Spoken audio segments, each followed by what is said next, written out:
Smart city તરીકે ઓળખાતી વડોદરામાં તંત્ર બેદરકાર સાબિત થઈ રહ્યું છે, જેમાં લાલબાગ સ્વિમિંગ પુલમાં પાણીમાં લીલના કારણે સ્વિમિંગ કરવાથી ચામડી તેમજ અન્ય રોગો થવાની સંભાવના છે.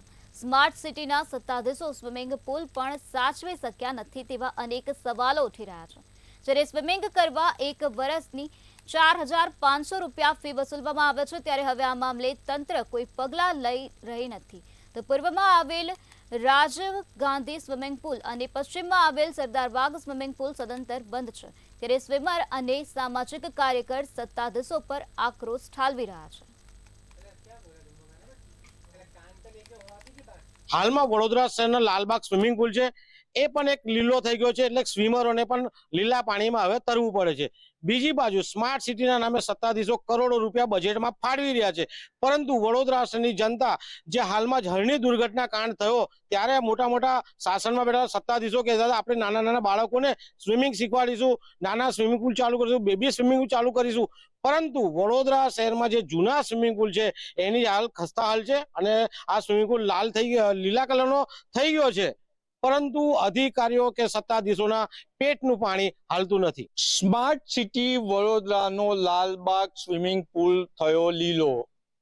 આપ જોઈ શકો છો, સ્માર્ટ સિટી વડોદરાનો આ લાલબાગ સ્વિમિંગ પુલ છે અને આ સ્વિમિંગ પુલ હાલ લીલો છે, એટલે કહી શકાય કે ગુજરાતમાં વડોદરા શહેર સ્માર્ટ સિટી નંબર 1 ના બની શક્યું, પરંતુ ગુજરાતમાં 1 નંબરનો લીલો સ્વિમિંગ પુલ આપ્યો.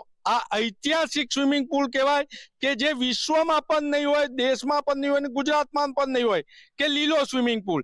આપણી સાથે વર્ષોથી લાલબાગ સ્વિમિંગ પુલમાં સ્વિમિંગ કરતા આવા બેન છે, આપણે એમની સાથે વાત કરીશું. બેન, શું કહો છો? સ્માર્ટ સિટી વડોદરામાં લીલો સ્વિમિંગ પુલ. સ્માર્ટ સિટી વડોદરામાં આવું સ્વિમિંગ પુલ વર્ષોથી આવું છું અને આ સ્ટાર્ટિંગ ઓફ ધ સિઝન છે અને સ્ટાર્ટિંગ ઓફ સિઝનમાં આવું ગંદુ પાણી હોય તો આગળ શું થશે કે આપણે તરીશું તો હમણાં વાતાવરણ એટલું ખરાબ છે કે લૂઝ મોશન, પાણીની બહુ બધી બીમારી ચાલે છે, સ્કિન ડિઝીઝ થઈ શકે છે, ઘણી બધી થઈ શકે છે. એનો રિસ્પોન્સિબલ કોણ? આપ સ્માર્ટ સિટીના સત્તાધીશોને શું કહેશો? इसमें स्मार्ट सिटी आया ही किधर? हमारा बड़ौदा स्मार्ट सिटी में आता ही नहीं है. अगर ऐसा पानी हो तो स्मार्ट सिटी कहाँ से बनाएगा? पानी जो पानी नहीं सप्लाई कर सकता है अपने को तो और क्या, न अच्छा है न क्या है, कुछ भी सफाई नहीं है पानी की. मैनेजर को बोलने जाते हैं तो बोलते हैं सामने काम चलता है इसके लिए गंदा हो रहा है पानी. गंदा हो रहा है तो यही है, उसको मेंटेन करना किसका काम है? कॉर्पोरेशन का काम है ना. कॉर्पोरेशन के अधिकारी और मैनेजर का क्या मतलब? जो सुबह 10 बजे आता है, हम लोग चले जाते हैं, उसके बाद में आते हैं और शाम को आते हैं तो 5 बजे निकल जाता है, वो तो मिलता ही नहीं है पब्लिक के लिए.